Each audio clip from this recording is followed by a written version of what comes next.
In the first resolution on North Korea drafted under the Donald Trump administration, U.S. lawmakers denounced the regime's development of missiles that could threaten the United States. The White House also singled out Pyongyang as a clear and present danger to Washington and Seoul.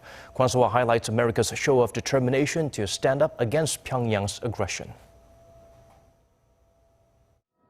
Another clear message from the U.S. on North Korea's continual threats.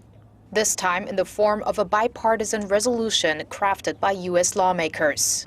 Introduced by South Carolina Republican Joe Wilson, the first such measure initiated under the Trump administration condemns Pyongyang's development of intercontinental ballistic missiles. This as North Korean leader Kim Jong-un said last month that Pyongyang is in the final stages of test firing an ICBM, meaning it could theoretically threaten the U.S. mainland. The resolution also calls for the swift deployment of the U.S. missile defense system THAAD to South Korea, as well as boosting security cooperation, technology development, and joint training with Seoul.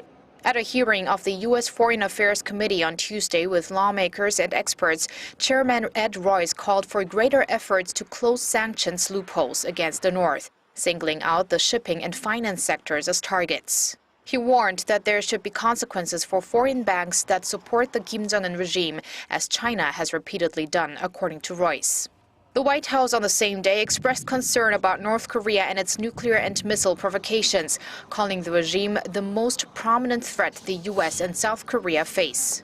At a regular briefing on Tuesday, White House Press Secretary Sean Spicer said the U.S. is looking forward to fulfilling the commitments made last week during a phone conversation between President Trump and South Korea's acting president Hwang Kyo-ahn.